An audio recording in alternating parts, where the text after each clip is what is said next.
বিবি বলবে আলহামদুলিল্লাহ, আল্লাহ খুব ভালো রাখছে। এ কথা বলে বিবির সাথে মুসাফা করবেন, আল্লাহ 1 মাসের সগীরা গুনাহ মাফ করে দেবে। এখন আমরা মাহফিলে যারা আছি, একমত এক উত্তর।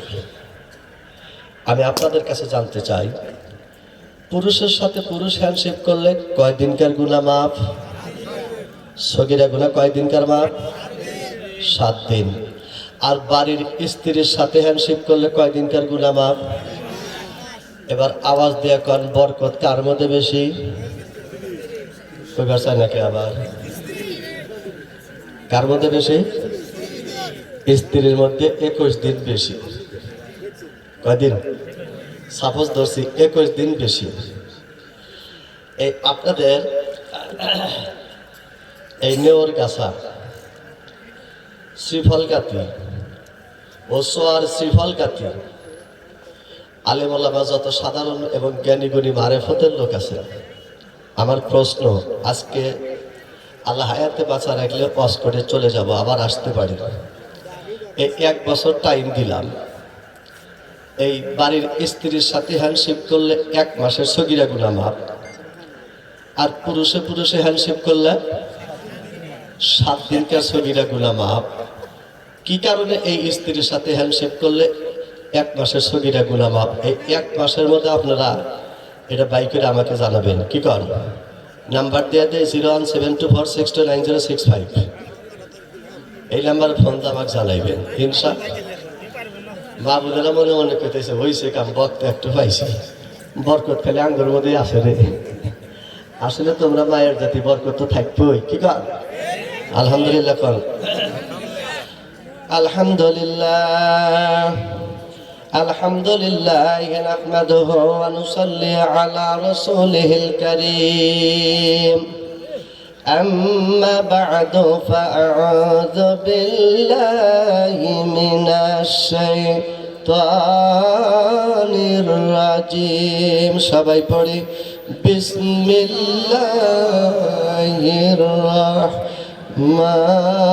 রহমানির রহিম।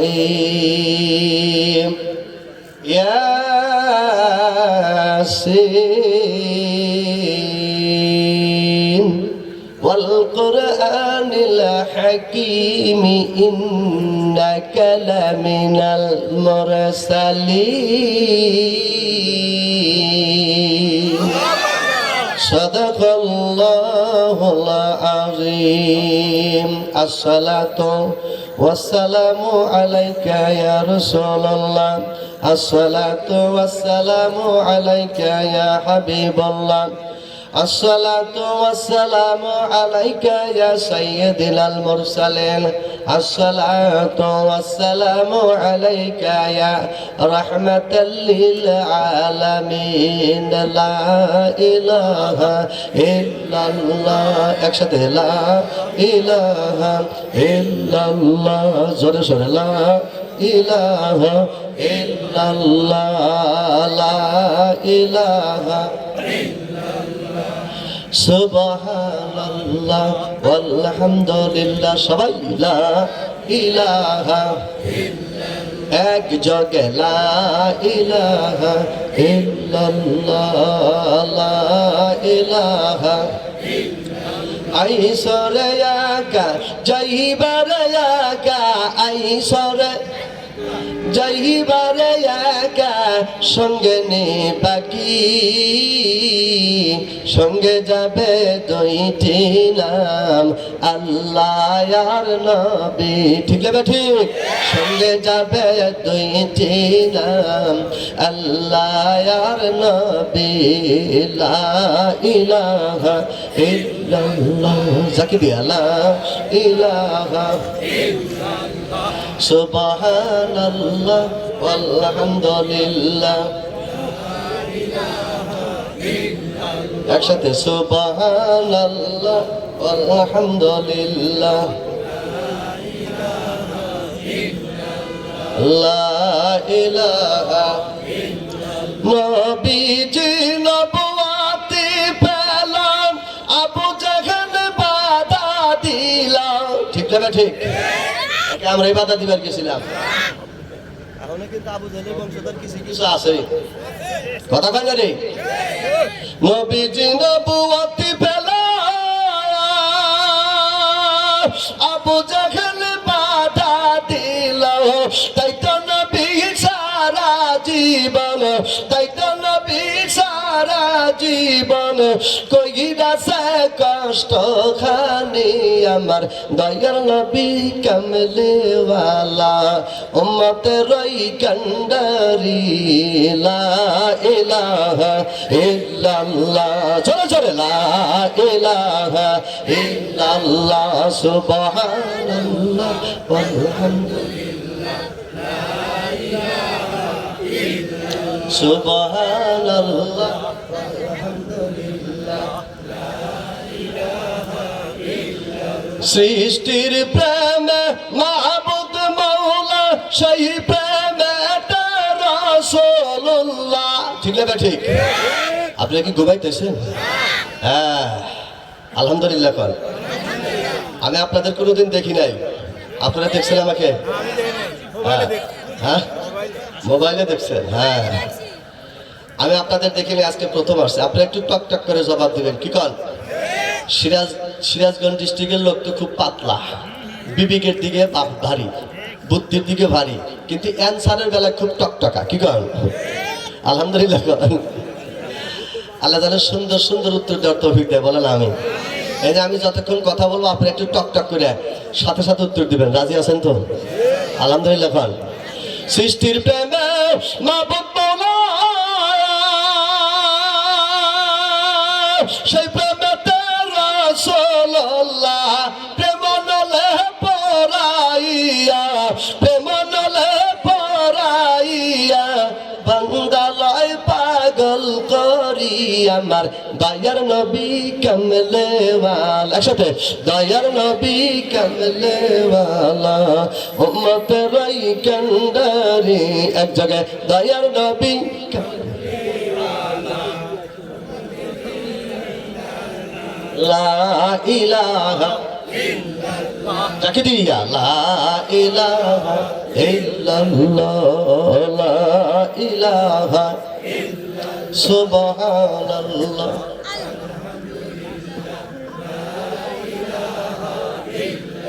লা ইলাহা ইল্লাল্লাহ। তুই আমারে ডাকের বান্দা, তুই আমারে ডাক, এ নাম দরিয়া ডাক দিলে তোর গুনাহ হবে মাফ। তুই আমারে ডাকের বান্দা, তুই আমারে ডাক। আল্লাহ আল্লাহ আল্লাহ, এক জায়গায় আল্লাহ আল্লাহ আল্লাহ আল্লাহ আল্লাহ আল্লাহ আল্লাহ আল্লাহ আল্লাহ লা ইলাহা ইল্লাল্লাহ মুহাম্মাদুর রাসূলুল্লাহ। লিল্লাহি তাকবীর, নারায়ে তাকবীর। সাবেক প্রিন্সিপাল সাহেবের আগমন, নারায়ে তাকবীর। আল্লাহ তাকে দীর্ঘায়িত হায়াত দিক, বলেন আমিন। প্রাণ প্রিয় আলোর দিশারি, জনগণের বিবেকের একজন বিচারী, অন্ধকার থেকে শিক্ষা দেওয়ার একজন মানুষ গড়ার কারিগর প্রফেসর প্রিন্সিপাল সাহেব আমাদের সামনে বসে আছে। উনি কথা বলবে এখন? না, যদি বলার মতো নিয়ত করে আসেন তাহলে আর আমি ওয়েট করাবো না। আমি আবার অন্য জগতের লোক, তো যদি বলাই লাগে তাহলে আপনাকে আমি ইমার্জেন্সি দিচ্ছি, কি কর? ওয়েট করাবো না। তাহলে আপনি বলেন, ইনশাল্লাহ আমি ছেড়ে দিই, আবার আপনি ছেড়ে দিবেন, আমি বলবো, কি কর? আমি আবার ওই ওয়েট নেওয়ার লোক না, ওয়েট দেওয়ার মালিককে। স্যার যদি বলেন বলবে, স্যার বলছে স্যার বলে অসুস্থ মানুষ চলে যায়, আমরা ধীরে ধীরে শুরু করি, কি করেন?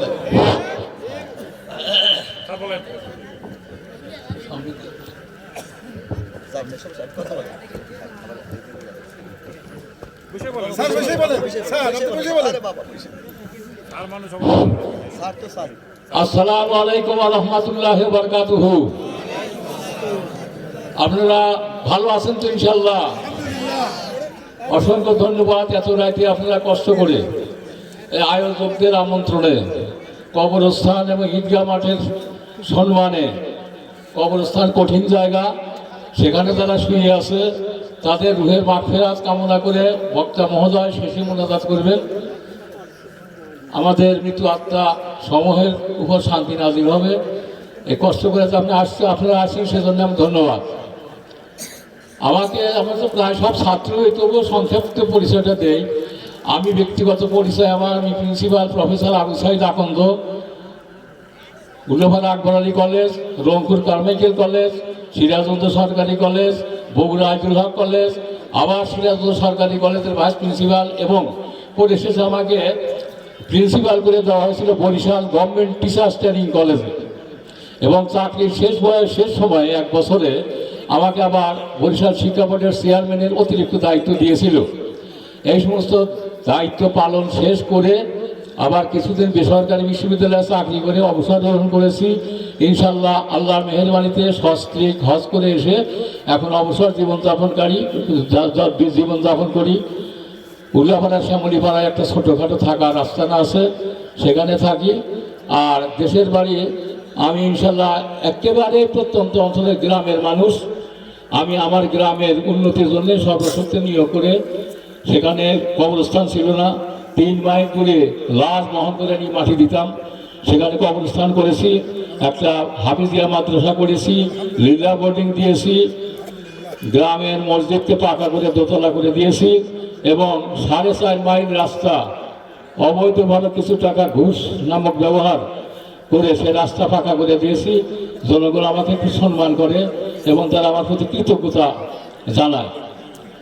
তো আমি প্রথমে ধন্যবাদ জানাই এই জালসার যারা আয়োজক ছিলেন। আমার যেহেতু মাদ্রাসা আছে, আমি মাদ্রাসার প্রতিষ্ঠাতা, আমি কবরস্থানের প্রতিষ্ঠাতা, ঈদগাহ মাঠের প্রতিষ্ঠাতা। আমাকে প্রত্যেক বছরে 2-3টা জালসা করতে হয়। একটা জালসা আয়োজন করতে কত কষ্ট হয় আমি জানি।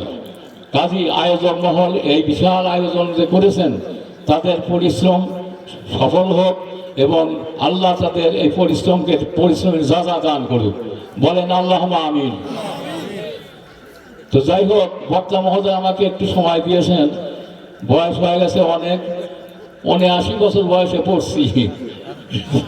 তো তারপরে আল্লাহ মোটামুটি সুস্থ রাখছে, অসুখ বিসুখ হয়, চিকিৎসা হয়ে আবার আসি এবং আল্লাহর কাছে প্রত্যেকদিন ফজরের নামাজ কোরআন শরীফ পড়ে অনেক কথাই বলি। পিতামাতা নাই, শ্বশুর শাশুড়ি নাই, সব ইন্তিকাল করেছেন। আমার বড় 2টা ভাই ছিল, তারা মারা গেছে, এবং আরও অনেকেই মারা গেছে। তাদের রুহের নিজের জন্যও মাফ চাই। আবার এই সমস্ত লোকজনের কাছে এলাকাবাসীর রুহের মাগফিরাত কামনা করি।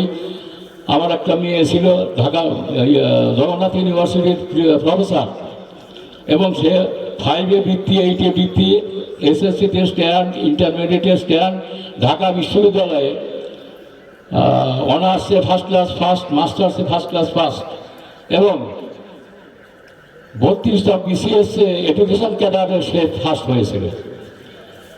পরে সে জগন্নাথ বিশ্ববিদ্যালয়ের প্রফেসর হয়েছিল। তাকে বিয়েও দেওয়া হয়েছিল স্থানীয় একজন ব্যারিস্টারের সাথে, নাম বললে হয়তো চিনবেন। যাই হোক, একটা সন্তান রেখে 2021 সালে ওই করোনা রোগে আক্রান্ত হয়ে স্কয়ার হাসপাতালের ভুল চিকিৎসা করে 17 দিন মৃত্যুর সাথে পাঞ্জা লড়ে সে চলে গেছে। আমি আপনাদের কাছে আমার মেয়ের জন্য দোয়া চাই, আল্লাহ তাকে যেন জান্নাতবাসী করে। পরবর্তী কথা এই যে আয়োজনে কবরস্থান করা কত প্রয়োজন আপনারা সবাই জানেন, এবং সে গুরুত্ব অনুধাবন করেই আপনারা এসেছেন। কবরস্থানে যারা আছে তারা তো কিছুই চায় না, যারা যা কিছু করেছে তাদের পাপ পুণ্য সব শেষ।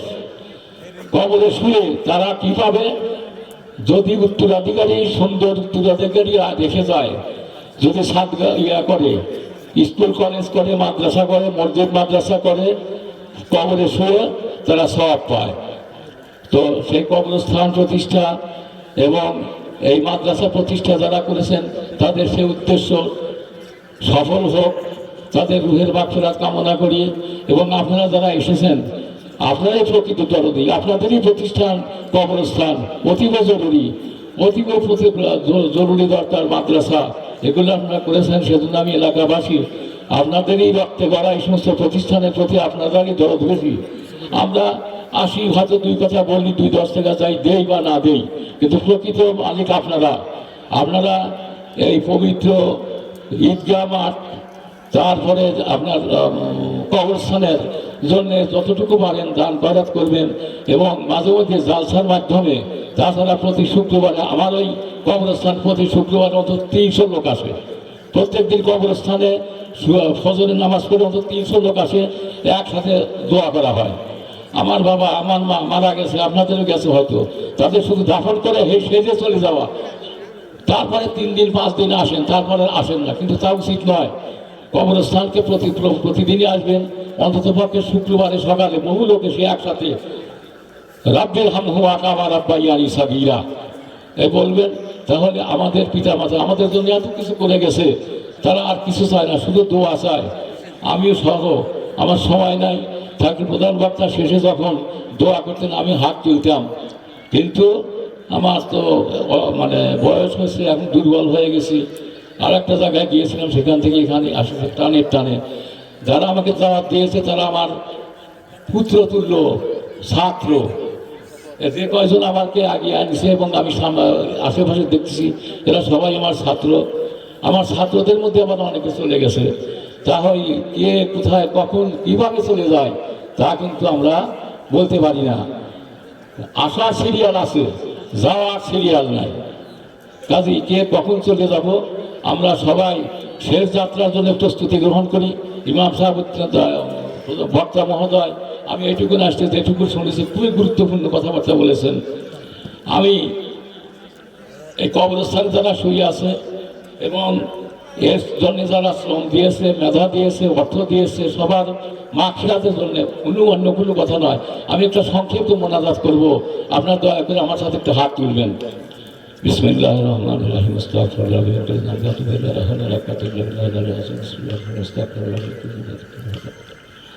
বিসমিল্লাহির রহমানির রহিম। আল্লাহুম্মা সাল্লি আলা মুহাম্মাদ ওয়া আলা আলি মুহাম্মাদ কামা সাল্লাইতা আলা ইব্রাহিম ওয়া আলা আলি ইব্রাহিম ইন্নাকা হামিদুম মাজিদ। اللهم ربنا آتنا في الدنيا حسنة وفي الآخرة حسنة وقنا عذاب النار. ربنا ظلمنا أنفسنا وإن لم تغفر لنا وترحمنا لنكونن من الخاسرين. رب اشرح لي صدري ويسر لي أمري واحلل عقدة من لساني يفقهوا قولي. حسبنا الله ونعم الوكيل، نعم المولى ونعم النصير. رب ارحمهما كما ربياني صغيرا. رب ارحمهما كما ربياني صغيرا. اللهم إني ظلمت نفسي ظلما كثيرا ولا يغفر الذنوب إلا أنت فاغفر لي مغفرة من عندك وارحمني إنك أنت الغفور الرحيم. اللهم إن أنت السلام ومنك السلام وقنا عذاب السلام تبارك ربنا وتعالى يا ذا الجلال والإكرام. لله ما في السماوات وما في الأرض وإن تبدوا ما في أنفسكم يحاسبكم به الله فيغفر لمن يشاء ويعذب من يشاء والله على كل شيء قدير. আল্লাহ, তুমি আজকের এই জালসায় তুমি আমাকে আসার সুযোগ দিয়েছো। এখানে আয়োজন যারা করেছে এবং যারা কষ্ট করে এখনো বসে আছে, প্রধান বক্তা সহ অন্যান্য বক্তাবৃন্দ এবং এই প্রতিষ্ঠান সমূহের সেক্রেটারি, সভাপতি, সদস্য যারা আছেন, সকলের জন্য দোয়া করি। আল্লাহ, আমাদের জীবিত আমরা যারা আছি তারা আমাদের মাফ করো, আমাদের জীবনের সমস্ত গোনা খাতা মাফ করো। আল্লাহ, তোমার কাছে ক্ষমা চাই, তোমার কাছে প্রার্থনা করি। তুমি তো গাফফার, তুমি তোমাদের পবিত্র গাফফার নামের মহিমায় আমাদের ক্ষমা করো। আরও কথা বলি, আমরা যারা হাত তুলেছি, আমাদের বহু ব্যক্তির মা বাবা, আত্মীয় স্বজন, ভাই বোন, শ্বশুর শাশুড়ি ইন্তিকাল করেছে, তাদের এবং পাশের কবরস্থানে যারা শুয়ে আছে, আল্লাহ তাদের তুমি ক্ষমা করো। আল্লাহ, তারা অন্ধকার কবরে শুয়ে আছে, কে কোন হালতে আছে জানি না। আল্লাহ, তুমি আজকের মোনাজাতের কারণে তাদের তুমি কল্যাণ করো, তাদের মাগফিরাত, তাদের উদ্দেশ্যে মাগফিরাত কামনা করি। তুমি তাদের ক্ষমা করো, তাদের নিষ্পাপ করে দাও। আল্লাহ, তাদের অন্ধকার কবরকে তুমি আলোকিত করে দাও। আল্লাহ, তুমি প্রত্যেকটি কবরকে জান্নাতের বাগান বানিয়ে দাও। আল্লাহ, তুমি প্রত্যেকটি কবরকে জান্নাতের বাগান বানিয়ে দাও। আল্লাহ, তুমি দয়াময়, তুমি রহমান রাহিম, তুমি গাফুরুর রাহিম, তুমি সব পারো। তুমি আলিমুল গায়েব, তুমি মনের খবর জানো, আমাদের মনের খবর তুমি সবই জানো। আল্লাহ, তুমি লা শারিক, তুমি একক, তোমার কোনো আত্মীয় স্বজন নাই, তোমার কোনো ভাগিদার নাই, তুমি একক। তোমার আমাদের আরজি, আমাদের মোনাজাত তুমি কবুল করো। মাবুদ, তুমি আমাদের ক্ষমা করো, কবরবাসীদের ক্ষমা করো, প্রত্যেক কবরকে তুমি জান্নাতের বাগান বানিয়ে দাও আল্লাহ। কোন উপহারে তোরে বুঝিব নাহি পায় খুঁজে ত্রিভুবন মাঝে, নাহি জানি স্তুতি অতি মূরমতি, নিজ গুণে কমদাসে লাই।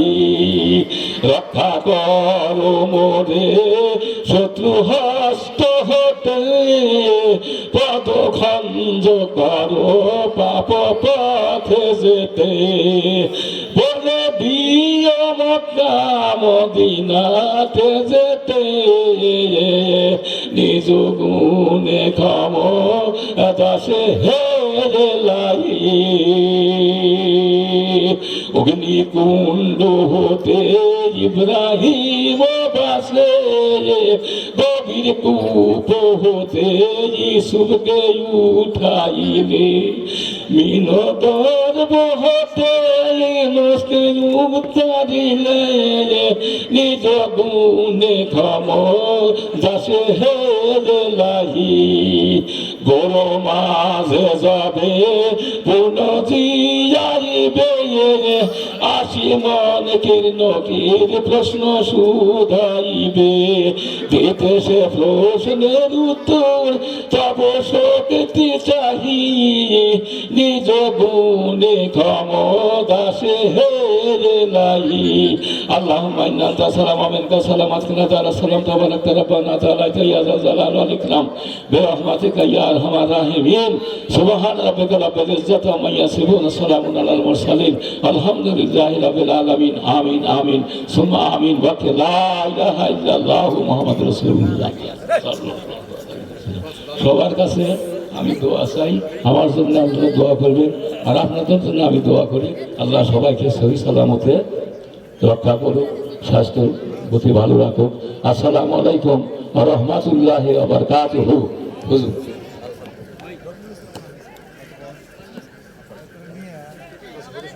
আচ্ছা ঠিক আছে। লিল্লাহি তাকবীর, নারায়ে তাকবীর। সারা বাংলাদেশের প্রিন্সিপাল যে দোয়া করেছে, আত্মা বোঝাই কি কর হিসাবে তো এই কবরের আযাব হওয়ার কথা না। আল্লাহ তুমি মাফ করে দাও। আলহামদুলিল্লাহ, কত সুন্দর মোনাজাত টান দিছে রে। আজ থেকে সে 40 বছর আগেকার কথা, 30 বছর আগেকার কথা। কই জোরে নুরুল আলম আনসারী, বাপের নাম হলো মহিউদ্দিন। দেখছেন ব্যাপারটা? ওই বক্তার বাপের নাম হলো মহিউদ্দিন, তার ছেলের নাম হলো নুরুল আলম আনসারী, যিনি ছিলেন এট ফার্স্ট আপনার গানের সগরি, সেখান থেকে বক্তা। আসলে স্যারের কণ্ঠে একটু খারাপ, তাই কথা কিন্তু একে। তুমি বাঁচাইলে ইব্রাহিমকে আল্লাহ রে হায়াতে, ইউসুফকে তুলিলে 30 ফুট কূপা হইতে, নিজ গুণে ক্ষমা দাসে লাহি। বৈশো বৈশো বৈশো, খবর আছে আজকে। স্যার তো দোয়া করলো, আমি এলা তোমার মানে পরিচয় করে দিলাম এই দোয়ার হাতে। বেটার দোয়া, আলহামদুলিল্লাহ। লিল্লাহি তাকবীর। আলহামদুলিল্লাহ। আমার প্রাণ প্রিয় স্যার বহুল টাকা, মারহাবা খান। স্যারের জন্য দোয়া চাই, তার মেয়ে একটা মারা গেছে, তার জন্য খাস করে দোয়া চাই, আল্লাহ যেন জান্নাতবাসী করে, বলে না আমিন। আজকে ছাত্রী হিসাবে 1000-20 টাকা দেওয়ার কথা, সংসার দেওয়ার কি করবেন রে বা? 1000-20 টাকা দিলে ভালো জন কিন্তু অনেক শেষ বয়সে আপনি যে দোয়া করছেন, আমার এই ইতিহাস মনে পড়ে গেছে, আপনি জানেন। আলহামদুলিল্লাহ। স্যার কি কন, স্যারেরা সংসারটা কি লাভ? এত এত শিক্ষা করে মেয়ে মাটির কবরে গেছে। হ্যাঁ, একটা জাতি আছে, স্যারেরও বয়স 80 বছর বয়স, আলহামদুলিল্লাহ। কন তাই মারাত্মক কথা, তফসিরে কাছে লেখা আছে 84 বছর পর্যন্ত কোন পুরুষ বিয়া করলে সন্তান দিবার পারে। আমার স্যারের এখনো 4 বছর আছে। কথা কন না খা স্যার, এমনি দুর্বল, আমি তো সবল।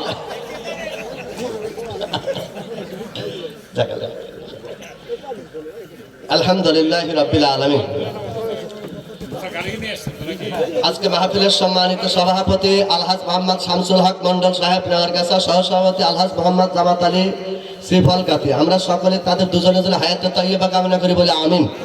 আজকে মাহফিলের প্রধান অতিথি জনাব এম আকবর আলী সাহেব, সাবেক এমপি সদস্য, জাতীয় নির্বাহী কমিটি বিএনপি, এবং প্রধান মেহমান আলহাজ মাওলানা রফিকুল ইসলাম খান সাহেব, সরকারি সেক্রেটারি জেনারেল বাংলাদেশ জামায়াতে ইসলামী, সাবেক কেন্দ্রীয় সভাপতি বাংলাদেশ ইসলামী ছাত্র শিবির, লিল্লাহে তাকবীর। আমরা সকলের জন্য হায়াতে তাইয়্যিবা কামনা করি বলে আমিন। ওই আল্লাহ পাকের দরবারে লাখ কোটি শুকরিয়া। আজকে মাহফিল আলেমে দিন উলামায়ে হযরত বিহারে হাজিরিন, সম্মানিত মুরব্বিয়ানে দিন, প্রাণপ্রিয় কবরের রূহে রুহানির উপরে যে আল্লাহ পাক রব্বুল আলামিন তার মৃত্যু জারি করে কবরে ঘুমায় রাখছেন, তাদেরকে স্মরণ করে আজকে মাহফিলে যে মহান রব্বুল আলামিন আমাদের মতো গুনাহগারকে বসার জন্য তৌফিক এনায়েত করে দিচ্ছেন, ওই রবের দরবারে একটিবার বলে আলহামদুলিল্লাহ। আর একটু জোরে কোন আলহামদুলিল্লাহ। যে মহান রব্বুল আলামিন ইচ্ছে করলে বাংলার জমিন থেকে, অর্থ সম্পদ থেকে, টাকা পয়সার থেকে, নারী বাড়ি থেকে, রাজনীতির থেকে, নির্বাচন থেকে, বন্ধু বান্ধব থেকে, টাকা পয়সার থেকে এক সেকেন্ডের ভিতরে 3.5 হাত কবরের যাত্রী বানা দিতে পারেন, কোন ঠিক কিনা? আর একটু জোরে কোন ঠিক কিনা? যে মহান রব্বুল আলামিন এখন পর্যন্ত হায়াত দিয়ে বরকত দিয়ে আমাদের মতো নাফরমান গুনাহগার মানুষকে নেওয়ারগাছা, শ্রীফলগাতি ও চর শ্রীফলগাতি কবরস্থান মাঠ ময়দানে বসে আল্লাহ পাকের রব্বুল আলামিনের শুকরিয়া করার জন্য তৌফিক এনায়েত করে দিচ্ছেন। এতটুকু সুযোগ যে মহান রব, মহান সত্তা, মহান বিধাতা করে দিলেন, ওই রবের দরবারে আরেকটিবার পড়ে নেই আলহামদুলিল্লাহ। আর একটু জোরে কয় আলহামদুলিল্লাহ। অতবার ওই নবীর প্রতি লাখ কোটি দরুদ সালাম, যে নবীকে সৃষ্টি না করল আসমান জমিন ভলকানকে বাসিয়া চন্দ্র সূর্য গ্রহ নক্ষত্র, প্রেম প্রীতি ভালোবাসা তামাম পৃথিবীর সাচ্চাদন, এই পৃথিবীর সমারোহ আমি আর তুমি বলতে কোনো কিছুই তার করতেন না। ওই নবীর উম্মত হতে পেরে আপনারা খুশি না বেজার? একটা হাত তুলে দেখাই কারা কারা খুশি। লিল্লাহি তাকবীর, নারায়ে তাকবীর। আল কোরআনের আলো, আল হাদিসের আলো, ওর গাছের পক্ষ থেকে, সিফাল গাতির পক্ষ থেকে, সব টিফাল গাতির পক্ষ থেকে লিল্লাহি। আপনারা আমার জন্য একটু খাস করে দোয়া করবেন। আমি সকলের জন্য সার্বিক মঙ্গল কামনা করি, বলেন আমিন। মামুন যে যেখানে আছেন কানকে একেবারে ওত পেতে দেন, কোনো সময় টাইম লস করা হবে না ইনশাআল্লাহ। যেহেতু আমি আপনাদের দেশে প্রথম আসছি আর আমি আপনাদেরকে দেখিনি, একটু খাস করে দোয়া করেন। শুরু করব, মাঝে মধ্যে তাকবীর দিবেন, নারায়ে তাকবীর দিবেন, চিৎকার দিয়ে ধ্বনি দিবেন, জানি এলাকার শিয়াল মুরগি চুরি করা বাদ দিয়ে আল্লাহর নামে দাঁড়া যায়। কি গান? কবরবাসী যেন মনে করে আমাদের সন্তান, আমাদের আওলাদ, গ্রামবাসী, আমার ভাই বাইশটা ফুবু ভাগ্নি, এরাই তো আজকে আমাদের দোয়া করার জন্য আসছে। ঠিক না বে ঠিক? রুহের জগৎ থেকে যেন আমাদেরকে দোয়া করে ইনশাআল্লাহ। তাহলে জবানে পাওয়ার দেয়া, রেল স্টিলের সাউন্ড বন্ধ করে, বাসকে ওভারটেক করে আমরা তাকবীর একেবারে ওভার ব্রিজের উপর দিয়ে দিব। কি গান? একটু হিকমত দিয়ে গলা রেখে করে দেন, আর একবার দেন।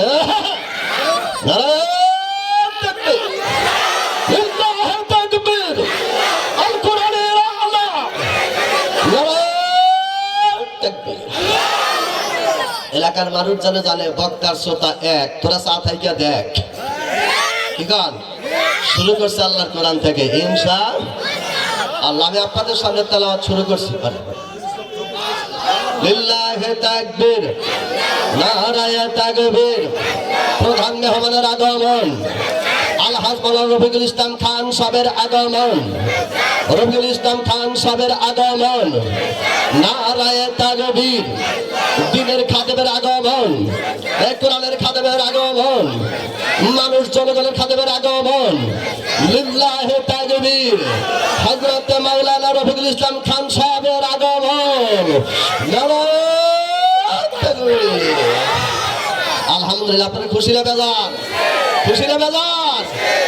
আমরা আত্মা বোঝাই করে খুশি। আজকে কথাও শুনবো, কথাও বলবো ইনশাআল্লাহ।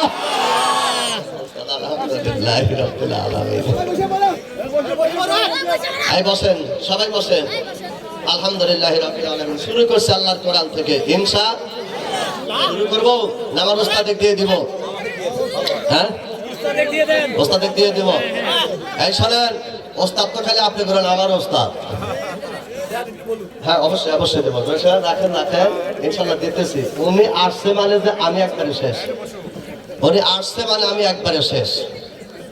আমি আর কথা বলবো না, ওনাকে সময় দেওয়াটাই জরুরি। তবে তার আগে আমি আপনাদের কাছে 5 মিনিট চেয়ে নেব, কারণ তার পক্ষে কথা বলার মতো একমাত্র আল্লাহ। কি গান? তাছাড়া আপনারা কথা বলে তারে বুঝাইতে পারবেন না। তার জীবন আর যৌবন অর্থাৎ সম্পদ লেকচারার জীবনটা শুধু কোরআনের খাদেম হিসাবে দিয়েছেন, ঠিক না ঠিক?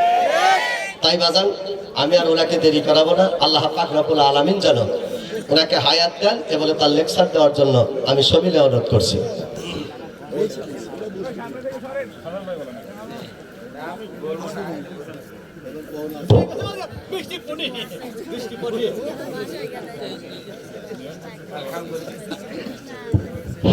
আলহামদুলিল্লাহি রাব্বিল আলামিন আসসালাতু ওয়াসসালামু আলা রাসূলিল কারীম ওয়া আলা আলিহি ওয়া সাহবিহি আজমাইন। আজকের এই নেওয়ারগাছা, সিংহগাতি, শ্রীফলগাতি ও চর শ্রীফলগাতির 3 গ্রামের কবরস্থানের উন্নতি কল্পে আয়োজিত তাফসীরুল কোরআন মাহফিলের সম্মানিত সভাপতি, অন্যান্য নেতৃবৃন্দ, সম্মানিত সুধী মণ্ডলী, মুসল্লিয়ানে কেরাম, হযরত উলামায়ে কেরাম, পর্দার আড়ালে মা এবং বোনেরা, আজকের এই জালসার প্রধান বক্তা এবং আমাদের আজকে প্রধান অতিথি হিসেবে আগমন করেছেন বাংলাদেশ জামাত ইসলামীর কেন্দ্রীয় সহকারী সেক্রেটারি জেনারেল, বাংলাদেশ ইসলামী ছাত্র শিবিরের সাবেক কেন্দ্রীয় সভাপতি, রাজশাহী বিশ্ববিদ্যালয়ের নির্বাচিত সিনিয়র সদস্য, রাজশাহী বিশ্ববিদ্যালয়ের অ্যালুমনাই অ্যাসোসিয়েশনের নবনির্বাচিত সভাপতি, উল্লাপাড়া সলঙ্গাবাসীর জনগণের জননন্দিত নেতা, 65 সিরাজগঞ্জ 4 উল্লাপাড়া আসনে আগামী ত্রয়োদশ জাতীয় সংসদ নির্বাচনে দাঁড়িপাল্লা মার্কার পক্ষে এবং 10 দলীয় জোটের প্রার্থী আমাদের শ্রদ্ধাভাজন কেন্দ্রীয় নেতা আলহাজ মাওলানা রফিকুল ইসলাম খান। সবাইকে আমার পক্ষ থেকে, বাংলাদেশ জামাত ইসলামের পক্ষ থেকে সালাম এবং শুভেচ্ছা জানাচ্ছি। আসসালামু আলাইকুম ওয়া রাহমাতুল্লাহি ওয়া বারাকাতুহু। সম্মানিত ভাইরা, প্রধান অতিথি গুরুত্বপূর্ণ কথা বলবেন, আমরা তার কথা শুনবো ইনশাআল্লাহ। আগামী দিনে আমাদের এই আলহাজ মাওলানা রফিকুল ইসলাম খান দাঁড়িপাল্লা মার্কায় বা ফেব্রুয়ারির 12 তারিখে আমরা বিপুল ভোটে বিপুলভাবে সমর্থন করে সবাইকে আমাদের এই পাল্লাকে দাঁড়িপাল্লাকে বিজয়ী করে আমরা আগামী দিনের যোগ্য, সৎ এবং একটি নেতা আমরা বাছাই করে দেব ইনশাল্লাহ। এবং আধুনিক উল্লাপাড়া গড়ার যে স্বপ্ন তিনি দেখছেন, সেই স্বপ্ন বাস্তবায়নের জন্য আপনাদেরকে সহযোগিতা কামনা করে আজকের প্রধান অতিথি বক্তব্য রাখবেন বাংলাদেশ জামাত ইসলামীর কেন্দ্রীয় সহকারী সেক্রেটারি জেনারেল, বাংলাদেশ ইসলামী ছাত্র শিবিরের সাবেক কেন্দ্রীয় সভাপতি, রাজশাহী বিশ্ববিদ্যালয়ের নির্বাচিত সিনিয়র সদস্য, রাজশাহী অ্যালুমনাই অ্যাসোসিয়েশনের সম্মানিত সভাপতি, উল্লাপাড়া সলঙ্গার জনগণের জননন্দিত নেতা, 65 সিরাজগঞ্জ 4 উল্লাপাড়া আসনে আগামী ত্রয়োদশ জাতীয় সংসদ নির্বাচনে দাঁড়িপাল্লা মার্কার পক্ষে আধুনিক উল্লাপাড়া গড়ার স্বপ্নদ্রষ্টা আলহাজ মাওলানা রফিকুল ইসলাম খান এখন গুরুত্বপূর্ণ বক্তব্য রাখছেন।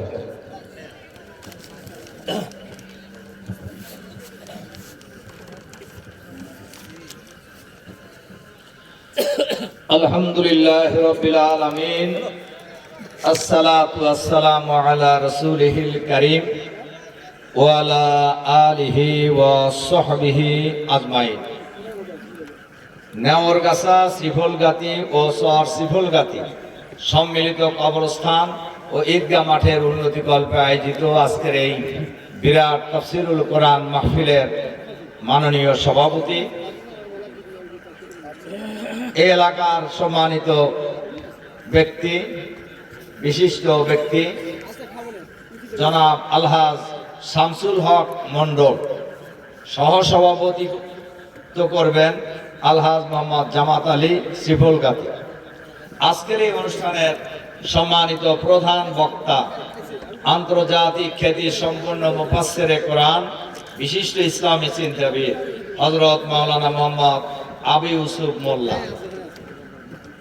দ্বিতীয় বক্তা হযরত মাওলানা মাজিদুল ইসলাম সিরাজি সহ অন্যান্য ওলামায়ে কেরাম, সর্বজন শ্রদ্ধেয় মুরব্বিয়ানে কেরাম, সুধী মণ্ডলী, যুবক ভাই সব, পর্দার আড়ালের মা ও বোনেরা, আসসালামু আলাইকুম ওয়া রাহমাতুল্লাহি ওয়া বারাকাতুহু। আপনারা কেমন আছেন সবাই? আলহামদুলিল্লাহ। আলহামদুলিল্লাহ। আমি একদম লক্ষ লক্ষ লোকের মিটিংয়ে এই কথাটা বলি যে ইমানদাররা সব সময় ভালো থাকবে। বিপদ মুসিবতে আলহামদুলিল্লাহ, লড়াইয়ের ময়দানে আলহামদুলিল্লাহ, বিজয়ের ময়দানে আলহামদুলিল্লাহ, আমরা মরার সময় বলবো আলহামদুলিল্লাহ। আলহামদুলিল্লাহ আল্লাহর কাছে খুবই প্রিয় শব্দ। আল্লাহ আলহামদুলিল্লাহ আল্লাহর কাছে খুবই প্রিয় শব্দ। সম্মানিত সুধী মণ্ডলী, মহান আল্লাহ তাআলার দরবারে শুকরিয়া, যিনি মেহেরবানি করে অনুগ্রহ করে আজকের এই নিয়ামতে ভরা বরকতপূর্ণ মাহফিলে আমাদের উপস্থিত হওয়ার সুযোগ করে দিয়েছেন। ওই মহা মনিবের দরবারে আমরা শুকরিয়া আদায় করি। আলহামদুলিল্লাহ, আলহামদুলিল্লাহ। দরুদ ও সালাম আমাদের নবী ও নেতা জনাবে মুহাম্মদুর রাসূলুল্লাহ সাল্লাল্লাহু আলাইহি ওয়াসাল্লামের প্রতি। সম্মানিত সুধী মণ্ডলী, ভাই এবং বোনেরা, আমাদের প্রধান বক্তা বক্তৃতা শুরু করে দিয়েছিলেন, এজন্য আমি বেশি লম্বা বলবো না, কয়েকটা কথা বলেই আমি আমার কথা শেষ করব। আমি যদি আপনাদের জিজ্ঞাসা করি এই পৃথিবীর মালিক কে? আল্লাহ। এত আস্তে কইলেন যে মনে হয় সন্দেহ আছে। তাবারাকাল্লাযী বিয়াদিহিল মুলক ওয়া হুয়া আলা কুল্লি শাইইন কাদির। এই সমগ্র পৃথিবীর বাদশাহী রাজত্ব একমাত্র কার হাতে? আল্লাহর হাতে। এবং তিনি সর্বময় ক্ষমতার অধিকারী। সুবহানাল্লাহ, সুবহানাল্লাহ। সমস্ত ক্ষমতার মালিক হলেন আল্লাহ। আমাদের মালিক কে? আল্লাহ। বাংলাদেশের মালিক কে? আল্লাহ। এখানে আইন চলা উচিত কার? আল্লাহ। আল্লাহর আইন কি বাংলাদেশে আছে? নাই। অথচ বিশ্বনবী মুহাম্মদুর রাসূলুল্লাহ সাল্লাল্লাহু আলাইহি সাল্লামকে এই পৃথিবীতে পাঠানো হয়েছিল আল্লাহর আইন বিজয়ী করার জন্য। কার আইন বিজয়ী করার জন্য?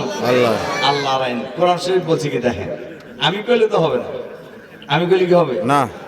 আল্লাহ তাআলা নিজেই বলছেন, হুয়াল্লাযী আরসালা রাসূলাহু বিল হুদা ওয়া দীনিল হক লিইয়ুযহিরাহু আলা দ্বীনি কুল্লি। তিনি সেই মহান সত্তা। কে বলতেছেন? আল্লাহ নিজেই নিজের কথা বলতেছেন, যিনি বিশ্বনবী মুহাম্মদুর রাসূলুল্লাহ সাল্লাল্লাহু আলাইহি সাল্লামকে দ্বীনে হক সহকারে, কোরআন সহকারে পৃথিবীতে পাঠিয়েছেন, যাতে মানুষের তৈরি যত আইন সমাজে চালু আছে সমস্ত আইনের মূল উৎপাটন করে আল্লাহর আইনকে বিজয়ী করতে পারে। সুবহানাল্লাহ। তাহলে মুহাম্মদ সাল্লাল্লাহু আলাইহি সাল্লাম কার আইন বিজয়ী করার জন্য আসছিলেন? মুহাম্মদ সাল্লাল্লাহু আলাইহি সাল্লামকে আমরা নবী এবং নেতা মানি। কারা কারা এটা হাত তোলেন তো দেখি। আল্লাহু আকবার।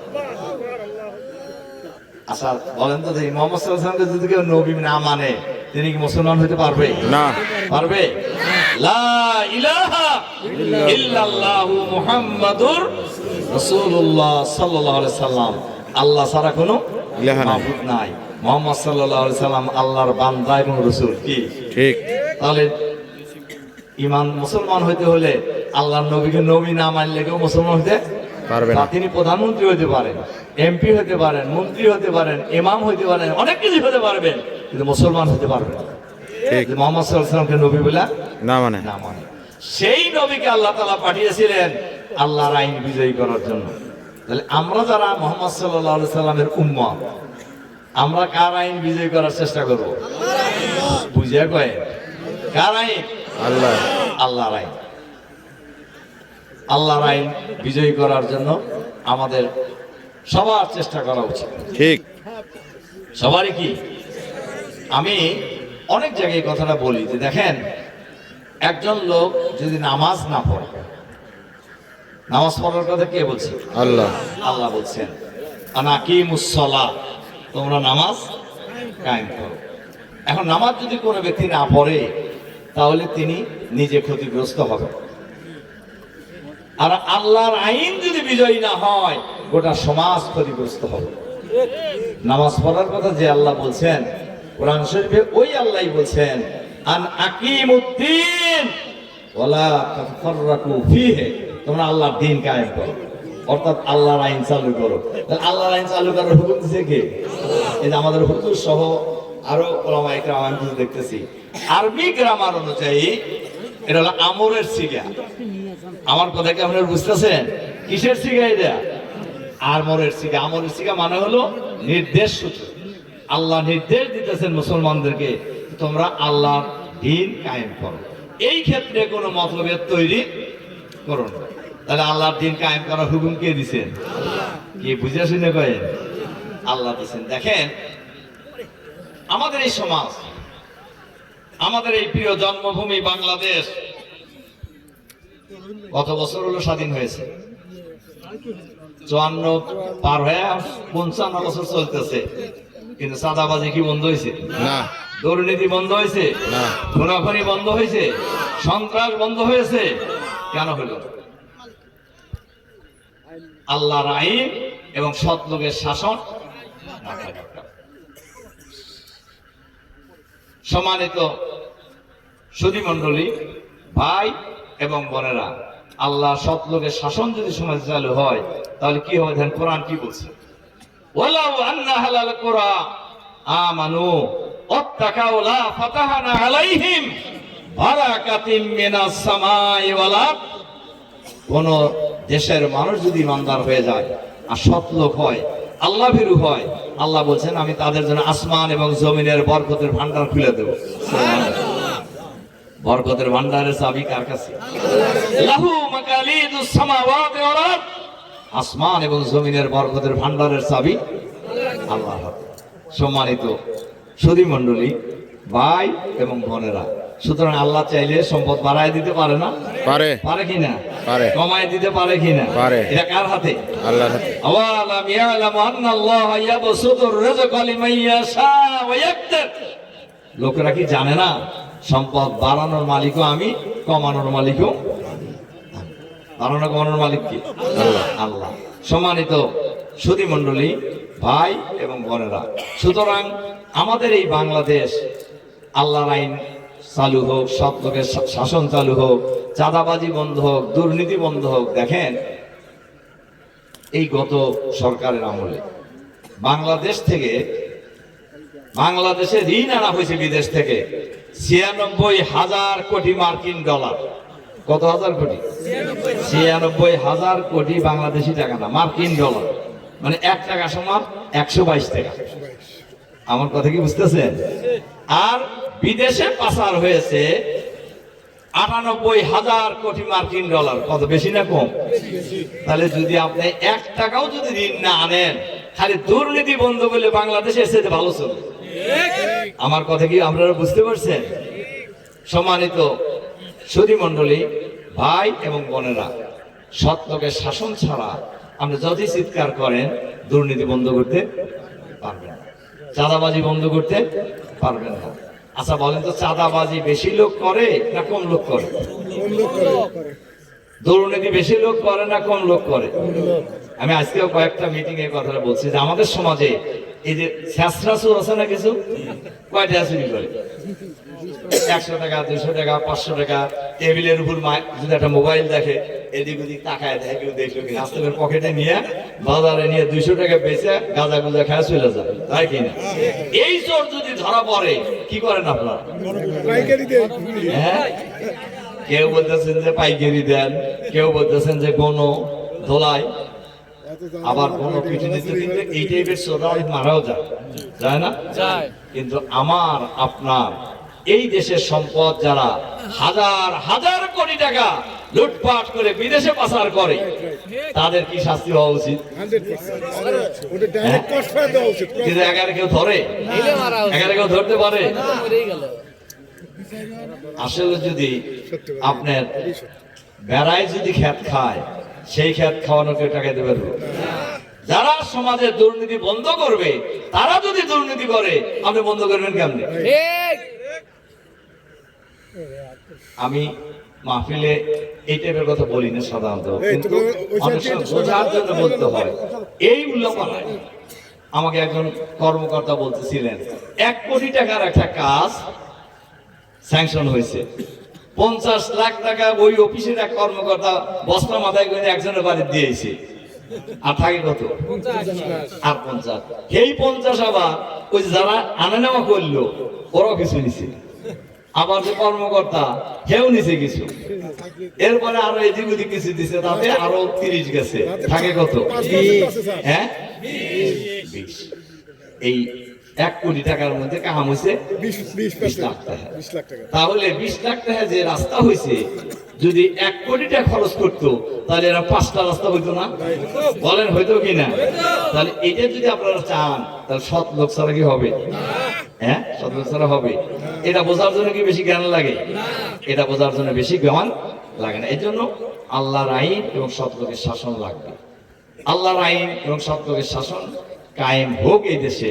আপনারা চান না? চাই দুর্নীতি বন্ধ হোক, এটা তো চান। চাই চাঁদাবাজি বন্ধ হোক, এটা তো চান। চাই চাই কিনা? এই দেশটা সুন্দর দেশ হোক, এটা আমরা চাই না? চাই তাহলে চাইলেই কি হবে? না, আল্লাহ নবী কি চাইছি আর হয়ে গেছে নাকি? হয় নাই। আল্লাহ নবী তাইফে রক্ত ঝরিয়েছেন, ওহদের ময়দানে দান মোবারক শহীদ হয়েছে, অসংখ্য যুদ্ধের সেনাপতির দায়িত্ব পালন করেছেন। আল্লাহ নবীর প্রিয় চাচা, বীর শ্রেষ্ঠ সাইয়্যিদুশ শুহাদা হযরত হামজা রাদিয়াল্লাহু তাআলা আনহু সহ অসংখ্য প্রসিদ্ধ সাহাবীরা আল্লাহর দ্বীনকে বিজয় করার জন্য জীবন দিয়েছেন। দিয়েছেন কিনা? এটাকে আমি বানায় কইতেছি। সম্মানিত সুধী মণ্ডলী, ভাই এবং বন্ধুগণ, দেন আল্লাহ কি বলছেন এবার? হাল আদুল্লুকুম আলা তিজারাতিন তুনজিকুম মিন আযাবিন আলিম। আমি কি তোমাদেরকে এমন একটা কাজের কথা বলবো না যে কাজ করলে জাহান্নামের ভয়াবহ আযাব থেকে রক্ষা পাওয়া যায়? জাহান্নাম থেকে রক্ষা পেতে চাই কারা? আমরা চাই না? আমরা জাহান্নাম থেকে রক্ষা পেয়ে আমরা জান্নাতে যেতে চাই কি? ঠিক আছে কি না? এর উপায় কি দেখেন আল্লাহ কিভাবে চমৎকার কথা বলছেন। তুমিনুনা বিল্লাহি ওয়া রাসূলিহি, আল্লাহ এবং রাসূলের প্রতি ঈমান আনতে হবে। অতুজাহিদুনা ফি সাবিলিল্লাহি বিআমওয়ালিকুম ওয়া আনফুসিকুম, নিজের জান মাল দিয়ে আল্লাহর আইন চালু করার চেষ্টা করতে হবে, লড়াই করতে হবে। কে বলছেন? আল্লাহ। এটাও ফরজ। এটা ফরজ না নফল? লাভ কি হবে?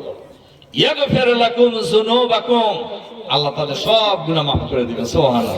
প্রধানমন্ত্রী হইলে গুনাহ খাতা মাফ করা হবে, কথা কোন শিবে আছে নাকি? এমপি হইলে গুনাহ খাতা মাফ করা হবে, কথা কোন শিবে আছে? ইমাম হইলে গুনাহ খাতা মাফ করা হবে, কথা কোন শিবে আছে? কিন্তু আল্লাহর আইন চালু করার জন্য সংগ্রাম করলে গুনাহ খাতা মাফ করা হবে, এই কথা কোন শিবে আছে?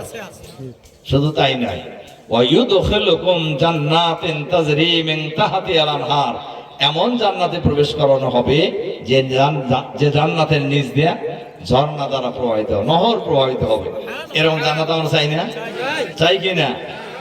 ওয়া মাসাকিনা তাইয়্যিবাতান ফি জান্নাতি আদ, এমন জান্নাত চিরস্থায়ী জান্নাত, ওখান থেকে আর কেউ বের হবে না। সুবহানাল্লাহ। যালিকাল ফাওজুল আযীম, একজন মানুষের জন্য এটাই হলো সবচেয়ে বড় সফলতা। সবচেয়ে বড় সফলতা। একজন মানুষ দুনিয়ায় যাই হোক না কেন, তিনি যদি জান্নাতে যেতে পারেন তাহলে সফল, আর তিনি যদি জাহান্নামে যান তাহলে তিনি ব্যর্থ। তিনি কি? দেখেন, মানুষের দুনিয়ার জীবন কি আসল? হ্যাঁ, মানুষের যখন মৃত্যু যে হবে এবার কোনো সন্দেহ আছে? মৃত্যু হলে কি শেষ? লা ইস্তাতিউনা তাওসিয়াতা ওয়ালা ইলা আহলিহিম ইয়ারজাউন। আল্লাহ তাআলা বলছেন, মালাকুল মউত যখন এসে যাবে তখন সে ওসিয়ত করার সময় পাবে না এবং পরিবারের কাছে ফিরে যাওয়ারও সুযোগ পায় না। তারপরে কি? তাহলে কি শেষ? ইন্নামা তুওয়াফাউনা উজুরাকুম ইয়াউমাল কিয়ামা, কিয়ামতের দিন মানুষ দুনিয়ার জীবনের ভালো মন্দ হিসাব নিকাশ সব বুঝায় দেওয়া হবে। পারবে কিনা? পারবে? কিরামান কাতিবিনা ইয়ালামুনা মা তাফআলুন, মানুষ কে কি করছে ভালো মন্দ সব লেখা হইতেছে। সুবহানাল্লাহ। আল্লাহ পারবে নাকি লিখতে? পারবে? আল্লাহ এত ক্ষমতাবান, আমি শেষ করে দিতেছি। ইন্নামা আমরুহু ইজা আরাদা শাইয়ান আইয়াকুলা লাহু কুন ফায়াকুন, যখনই তিনি কোনো কিছু করার ইচ্ছা পোষণ করেন শুধু বলে হও, সঙ্গে সঙ্গে হয়ে যায়। সুবহানাল্লাহ।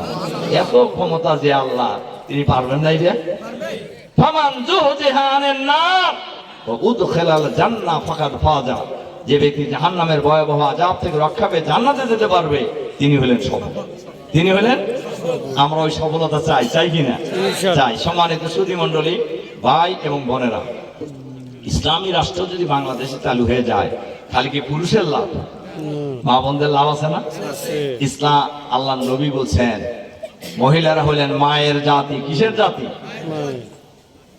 মায়ের জাতির মর্যাদা সবার উপরে। আল্লাহ নবী বলছেন ইসলামী রাষ্ট্র যদি হয়ে যায়, ছানা থেকে হাজরা মউত পর্যন্ত একজন সুন্দরী রমণী একাকী চলবে, আর সতীত্ব হরণ করার কোনো দুর্বৃত্ত এই সমাজে খুঁজে পাওয়া যাবে না। আর আমরা বলি আমাদের প্রিয় জন্মভূমি এই বাংলাদেশে যদি ইসলামী রাষ্ট্র হয়ে যায়, টেকনাফ থেকে তেঁতুলিয়া, রূপসা থেকে পাথুরিয়া 56,000 বর্গ মাইলের এই বাংলাদেশে আমাদের মা বোনেরা নির্বিঘ্নে চলবে। তাদের সতীত্ব হরণ করা তো দূরের কথা, তাদের দিকে কুদৃষ্টিতে তাকানোর কোনো দুর্বৃত্ত খুঁজে পাওয়া যাবে না। এরকম একটা রাষ্ট্র হোক আমরা চান না? চাই। আমরা সবাই চাই, খালি চাইলে হবে, এজন্য আমাদের সবাইকে চেষ্টা করতে হবে। আমরা দলমত বুঝি না, আমরা বুঝি ইসলাম। আমরা বুঝি কি? আমরা বুঝি ইসলামী রাষ্ট্র, আমরা বুঝি আল্লাহর আইন এবং সত্যকের শাসন। এইটা ছাড়া জাতির মুক্তি আসার কোন সম্ভাবনা নাই। আগে তো আসে নাই। আগে কি আইছে? আসে নাই। তাহলে সেই আদর্শ দিয়ে আবার আসবে এখন, তার কি মনে করার কোনো কারণ আছে? এবং মনে করার যে কারণ নাই তা কিছু বোঝা যেতেছে না না? এটা তো আপনারা বোঝেন, উল্লাপাড়ার প্রভাবের লোক, আমরা বোঝেন না এগুলা? সম্মানিত সুধী মন্ডলী, ভাই এবং বোনেরা, এই জন্য আমি আপনাদের কাছে বিনয়ের সাথে অনুরোধ করতে চাই, আল্লাহ তাআলা আমাদের যতদিন জীবিত রাখেন ইসলামের পক্ষে। ওমান ইয়াতাসিম বিল্লাহ ফাকাদ হুদিয়া ইলা সিরাতিন মুস্তাকিম। তোমরা ইসলামকে আঁকড়ে ধরো। কে বলছেন এটা? ইসলামকে আঁকড়ে ধরো, এটাই সঠিক রাস্তা। কে বলতেছেন? আল্লাহ। আল্লাহ নিজে বলছে ইসলাম যতদিন আল্লাহ আমাদের জীবিত রাখেন ইসলামের পক্ষে থাকবো, যতদিন জীবিত রাখেন কোরআনের পক্ষে থাকবো, যতদিন জীবিত রাখেন আল্লাহর আইনের পক্ষে আমরা থাকবো ইনশাআল্লাহ। কি ঠিক আছে? ঠিক আছে। রাজি আছেন আপনারা? ইনশাআল্লাহ। সম্মানিত সুধী মণ্ডলী, ভাই এবং বোনেরা, সব শেষে আমি আপনাদের জন্য দোয়া করি, বিশেষ করে মা বোনদের জন্য আমি দোয়া করি। আপনাদের কাছে আমি দোয়া চাই, আপনাদের কাছে আমি দোয়া চাই। দোয়া চাই, মা বোনদের কাছে আমি দোয়া চাই, যাতে করে আমাদের এই প্রিয় জন্মভূমি বাংলাদেশে জীবনের শেষ মুহূর্ত পর্যন্ত আমরা লড়াই করে যাব, চেষ্টা করে যাব আল্লাহর আইন এবং সত্যকে শাসন কায়েম করার জন্য ইনশাআল্লাহ। ইনশাআল্লাহ। ইনশাআল্লাহ। আল্লাহ তাআলা আমাদেরকে সেই তৌফিক দান করুন। আমিন। আমিন। এই কটা কথা বলে আপনাদের প্রতি আবারও আন্তরিক সালাম এবং মোবারকবাদ জানিয়ে আপনাদের সুস্বাস্থ্য এবং সার্বিক মঙ্গল কল্যাণ কামনা করে আমার কথা এখানে শেষ করছি। বক্তৃতা একটু লম্বাই হয়ে গেল আসলে, মানে একটা বলতে গেলে আবার করোনা তারটা এসে যায়। তারপরও খুব সংযত হওয়ার চেষ্টা করছি যাতে বেশি না বলি। আল্লাহ তাআলা আমাদেরকে তৌফিক দান করুন। আমি আমিন। আরেকটা কথা বলা দরকার যে এই টাইপের প্রোগ্রামে তো আমরা সবসময় ঘোষণা দিয়েই বলা হয় এটা দেবো ওইটা দেবো, কিন্তু আপনারা জানেন নির্বাচনের শিডিউল ঘোষণা হওয়ার কারণে এই টাইপের ঘোষণা দিয়ে কিছু বলার সুযোগ নাই। তবে আমি আপনাদের এই কবরস্থান এবং মসজিদের সাথে, কবরস্থান আর কি যেন মাঠ, ঈদগাহ মাঠের সাথে আমি আসি এবং থাকবো ইনশাআল্লাহ আপনাদের সাথে। আর আপনারা না, আমরা তো বেশি দূরে না, একই এলাকা, নদীর এপার আর ওপার, এবং একই জায়গা বলা যায়। এখন আর নদীর এপার আর ওপার নাই, আছে সব এক হয়ে গেছে ব্রিজ হওয়ার কারণে। হ্যাঁ, সব এক হয়ে গেছে। যেমন আমার বাড়ি থেকে হাইওয়ে থেকে আমার গ্রামে যেতে আগে অনেক সময় লাগতো, ব্রিজ হওয়ার কারণে এখন আর বাড়িতে যেতে সময় লাগে 5 থেকে 7 মিনিট। আবার এই পাড়ায় আমার একটা বাড়ি আছে, জানেন তো আপনারা? হ্যাঁ, আমার বড় ভাইয়ের বাড়ি এই পাড়ায়, এটা তো জানেন আপনারা। আমাদের খান সাহেব বলতেছে আমার বাড়ির কাছে, আমার বাড়ির সামনে। এই যে আমাদের আরেক ভাই ওনার বাড়ির সামনে। কাজেই আমি কিন্তু আপনাদের এলাকারই মানুষ, আমি আপনাদের এলাকারই মানুষ। কাজেই এলাকার মানুষ হিসাবে একটু বেশি দাবি করতে পারি না? বলেন পারি কিনা? এই অধিকার আমার আছে কিনা? অথবা আপনাদের আমার প্রতি অধিকার আছে কিনা? বলেন। আপনাদের সবকিছু বলার অধিকার থাকবে ইনশাআল্লাহ। ইনশাআল্লাহ। আমার কাছে যাওয়ার জন্য কোনোদিন প্রটোকল লাগে না। আমি আপনাদের একটা কথা বলে যাই, আমি ছাত্র জীবন থেকে শুরু করে পর্যন্ত উল্লাপাড়ায় প্রায় 1 থেকে 1.5 হাজার লোকের আমি চাকরির ব্যবস্থা করেছি, সরকারি বেসরকারি। কোনোদিনও কাউকে বলি নেই আপনি কোন দল করেন। আমি যখন দেখছি উল্লাপাড়ার মানুষ, আমি একটু বললেই চাকরিটা হয়ে যায়, আমি কোনোদিনও বলার ক্ষেত্রে 1 মুহূর্ত দেরি করিনি, এবং আমি এটা করেই যাব ইনশাআল্লাহ। ইনশাআল্লাহ। আল্লাহ তাআলা আমাদেরকে সেই তৌফিক দান করুন। আমিন। আসসালামু আলাইকুম ওয়া রাহমাতুল্লাহি ওয়া বারাকাতুহু।